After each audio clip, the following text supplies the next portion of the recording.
আসসালামু আলাইকুম। আপনারা দেখতে পাচ্ছেন যে একটি গাড়ি আমাদের হাই পাওয়ার সুপারম্যান রাসেল ভাইয়া কিক দিয়ে গাড়িটি স্টার্ট হলো না। এই গাড়িটি প্রবলেম হচ্ছে যে ইঞ্জিনে মোবিল ঢালে 1 লিটার, কিন্তু 1200 কিলোমিটার চলার পরেই মোবিলটি শুকিয়ে যায়। আর যদি গাড়িটি আপনার ভাবিকে নিয়ে বা গাড়িওয়ালার বাড়িওয়ালাকে নিয়ে যদি গাড়িটি জোরে টান দেওয়া হয়, তো পরবর্তী সময় পিছন থেকে মশা মারা কামানের মতন ধোঁয়া বের হয়।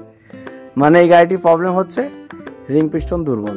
তো যাই হোক, আজকে আপনাদের সাথে শেয়ার করা হবে যে একটি গাড়ি রিং পিস্টন দুর্বল হলে বা মোবিল খেলে কি ধরনের কাজ করতে হয় আর কি করতে হয় আপনাদের সাথে আমি আজকে শেয়ার করব। ভিডিওটির সাথেই থাকুন। তো দেখতে পাচ্ছেন যে আমাদের সুদক্ষ কারিগর রাসেল ভাইয়া তিনি গাড়িটির হেড সিলিন্ডার খুলে ফেলতেছেন।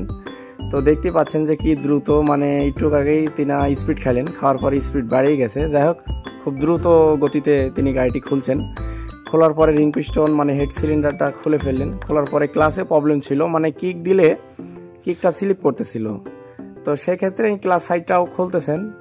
তো ক্লাস সাইডটা খোলার সময় বলতেছেন যে ভাই আমার আজকে অনেক ক্ষুধা লাগছে। তো যাই হোক, আপনি যেহেতু বললেন, তো আমি আবার একটু হেল্প করলাম, মানে হাতুতে 2টা বাড়ি দিলাম।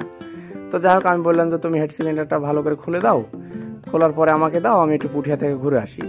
তো যাই হোক, আমি এখন পুঠিয়াতে যাবো, আমার মোটরসাইকেলটা আমার এক ভাই নিয়ে গেছে। তো যাই হোক, এর মধ্যে দিয়ে আমি বললাম যে তাহলে তুমি আমার রিং পিস্টনের মালগুলো দাও, আমি একটু পুঠিয়া থেকে ঘুরে আসি। বলতে আমি তাকে বললাম যে আমার দুর্গাপুরে